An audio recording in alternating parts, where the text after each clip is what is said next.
Your week is going well. I am about to run some errands. It is grocery day, so I will be showing you all a grocery haul at some point in this vlog. But yeah, skincare wise, I hope you guys enjoyed the SK2 Misha Time Revolution review. I am still using that Misha Time Revolution BT dubs. Not something I intend to repurchase or would reuse, but you know, the funny thing with the SK2 in my mind is, like, people will say that they can't afford tretinoin, or you know, that it's too expensive to go in and see a dermatologist about their skin concerns, but then they can plunk down that kind of, they're captivated and compelled to plunk down that kind of cash for something like that with virtually no data whatsoever to back its use. I mean, you can't compare a tube of tretinoin to that whatsoever for anti-aging, for skin rejuvenation, for wrinkle prevention. And SK2 for sure, well, I shouldn't say for sure, but I mean, there's zero data to show that that's going to do anything for I don't know, skin cancer prevention like tretinoin, or sunscreen, the other thing people don't invest in. So it's one of those things that, you know, I just don't understand. And you know, I could see if it did something, but for me, it put me in the house of pain. It felt like misery on my face. I am suspect. You know, I didn't mention in that video, or I forgot to mention, I did try last year the CosRx Galactomyces Power Whitening Essence. Which I'm surprised people aren't calling that a dupe for SK2. Maybe they are, and comparing it and contrasting it, but I likewise didn't find that to be particularly useful, but it was not as offensive as SK2. SK2 feels essentially like you're putting solvent on your face.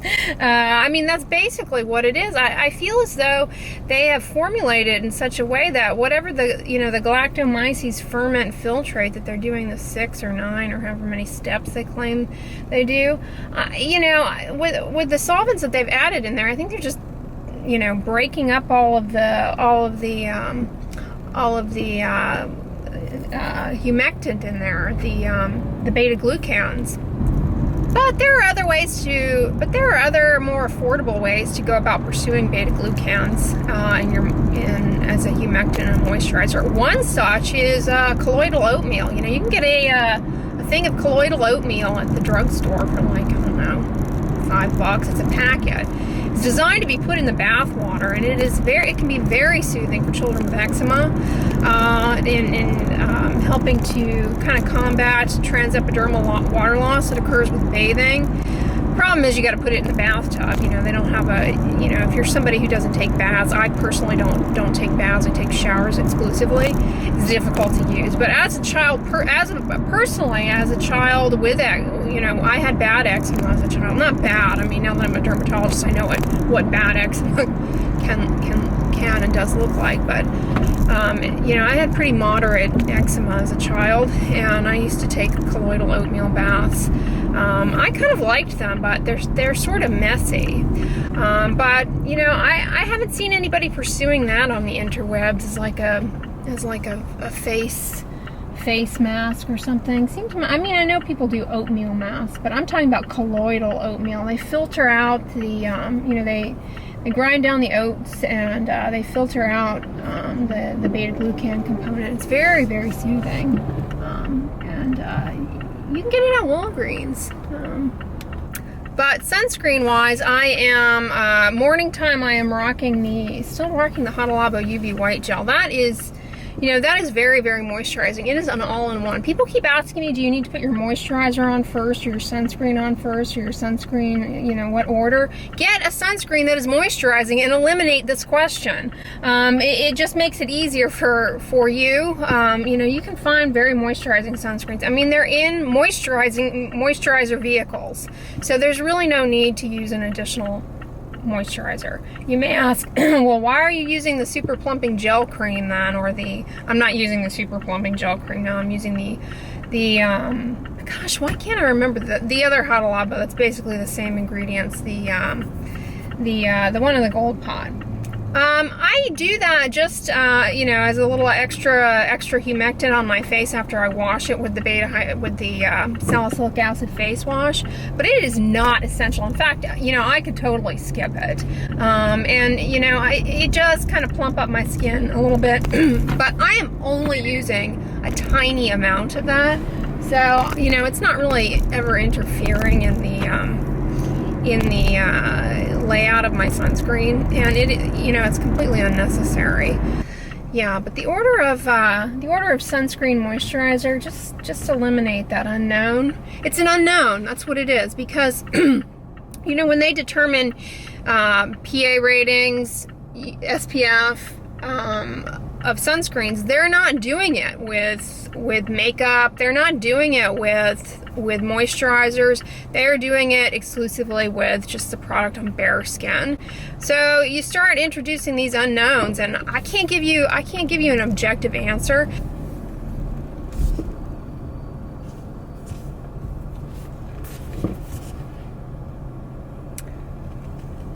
Ooh, but I'm getting a parking space by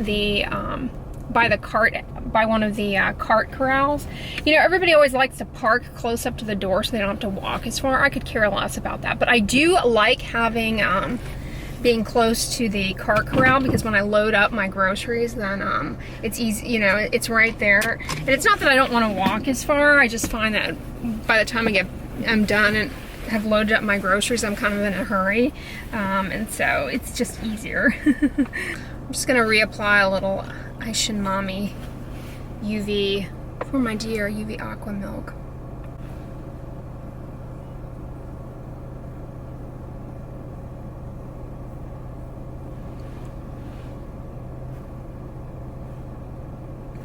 But I find that this UV Aqua Milk, I mean, I don't know about those of you with makeup, but I have been wearing the Color Science tinted shield, and while the tint on that is pretty clandestine, it's pretty universal, it just kind of masks the mineral component of the sunscreen, I feel. This goes on over that without like smearing stuff around, I've noticed.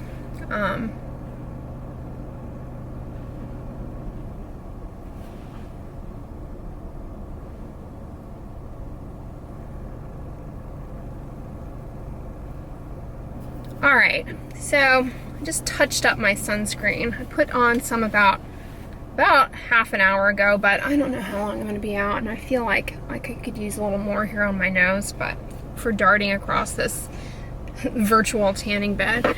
I've got the Altruist sunscreen on my arms, and then my UV shield, my UV glow sleeves, and yeah, I'm ready to go in and get some deals, but that's what's going on. Well, hey guys, I just got back from the store, and my neighbor is out now that it's nice weather out.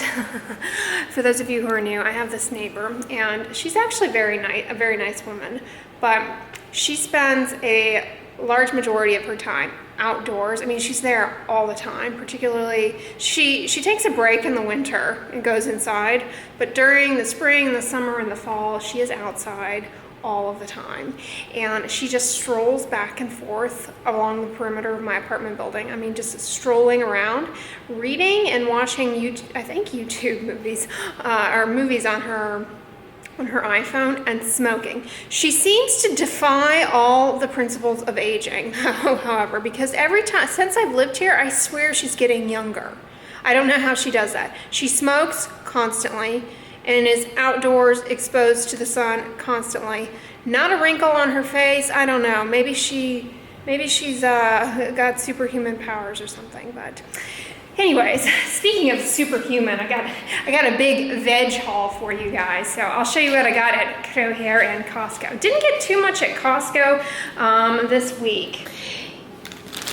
Yeah, Costco did not have the Taylor Farms organic cauliflower rice. I don't know, you know, sometimes they do without it for a few weeks, which is sad. So I got this organic, just the cauliflower florets from Gold Coast. I can throw some of these in the Costari instead, but I don't know how long those are gonna last me. Ugh, sadness. I also got more celery sticks this week for snacking. Costco did come through, however. Look at what they got. They got the Rhythm Superfoods organic carrot sticks in the sea salt flavor. Now I have tried, my absolute favorite is the naked beet chips. You guys know that, because the naked beet chips don't have any salt or anything. They're just beets. But their carrot sticks are pretty good. I've tried the ranch flavor, and the ranch flavor is a little bit too overwhelming. I did sample this though before purchasing it, the sea salt flavor, and it's not super salty. It's pretty good. So I went ahead and got them because I love this brand so much. And I'm hoping that the fact, yeah, and I'm sort of thinking that the fact that there's a little bit of sea salt in there will kind of stop me from eating the whole bag in one sitting, because I can do that with carrots. That the salt will just kind of overwhelm my palate. So maybe it'll wind up being a good thing in the end. Make them last a little bit longer. Then moving to Kroger, I got broccoli florets, which happened to be on Ibotta as well this week. 25 cents cash back of fresh broccoli on Ibotta. I also got another head of Savoy cabbage. I love saying that. I got all of these grapefruits for $2, so not too bad. I love grapefruit. And I really have started developing a love affair with radishes lately. I don't know, it's some compulsion. I've just really developed a like hankering for them. I don't know what's going on, but by the way, these do taste really good baked. I never would have thought that. If you just throw them on a baking sheet with a little bit of nonstick and put them in your oven at 350 degrees for like 15 minutes, they come out tasting exactly like potatoes. I even dusted a little cinnamon on them before doing that. Highly recommend. Very good. Speaking of potatoes, I got these petite fingerlings, a mix of the purple ones that I like and then these little yellow ones. I just think these are so cute. The fingerling ones, they're a lot of fun to consume at Halloween. I imagine children like to eat this because they look like toes or something. I also got some organic cucumber this week. In the summertime, I am really just on a cucumber kick. And I got another can of sliced beets, no salt added. I'm really enjoying this. It's just basically beets in water. It's obviously not as good as buying fresh beets or any other method, but I really enjoy these nonetheless, so I'll take them, and they're delicious. Speaking of lesser than canned things, I also really love these canned bean sprouts. I know they're so much better fresh and all of those things, but these are really good out of the can, I have to say. They're really good. They're crunchy and they're just in water, so I really like them. Speaking of my can opener seems to have rebelled against me as of late. It's just dysfunctional. It seems as though the hinge mechanism is off. Kroger is currently having quite a deal on all their houseware stuff, home kitchenware stuff. This was on sale, so I went ahead and got a new one since I can't seem to get mine to work anymore. And speaking of beets and Rhythm Superfood, I of course got 2 bags of the naked beet chips. It would really make my day if Costco would get in the Rhythm Superfoods naked beet chips. Oh, I'd be in love with that. Then I also got some more of the True Lemon packets that I'm liking. This is the wild berry flavor. I have yet to have a bad flavor of this. It's really good. And I like it because it doesn't have any sucralose in it. It just has stevia and a little bit of cane sugar. And yeah, they're really good. Very flavor intense, I will say that. I've mentioned that on here before, but they're very flavor intense. I put one of these in 32 ounces of water, and that gives a really good flavor, but I think it wants you to put it in like 16 ounces. I think that would be too sweet. Then I was really on a roll there for a while, eating the pumpkin seed powder in my soup, that recipe I shared with you. And I forgot to get that the last time I ordered off of iHerb. So I wanted to try this hemp protein powder. This looks really good, and I like it because there's no sodium. This is like 1 milligram of sodium, and it's like just hemp seeds. And I'm wondering if it'd be easy to make hemp seed. I know you can make hemp seed milk out of the whole hemp seeds, but I'm wondering what makes this powder so unique. But it seemed pretty minimal on the ingredientes, so I thought I would give it a whirl and see how it compared to that pumpkin seed powder. And I also purchased some more of the Dentex sticks. Someone asked me if I wash and reuse these. I would love to do that. However, I just completely destroy these with my teeth. They're rendered useless. I almost behead them. My teeth, just the spacing and my eating habits. I'm really pretty harsh on these. But these are a must. These are a must with my eating habits, with all the celery and cruciferous vegetables and the way my teeth are spaced. I just need these. So anyways, that's everything I got. So I'm going to put all of this away, head to the gym, and I'll check in with you guys later. Well, hey guys, what's up? I just finished up at the gym and got out of the shower. If you caught my skincare empties, you'll realize that I've obviously finished up that Neutrogena cleansing lotion. So what have I been using at nighttime to take off my makeup?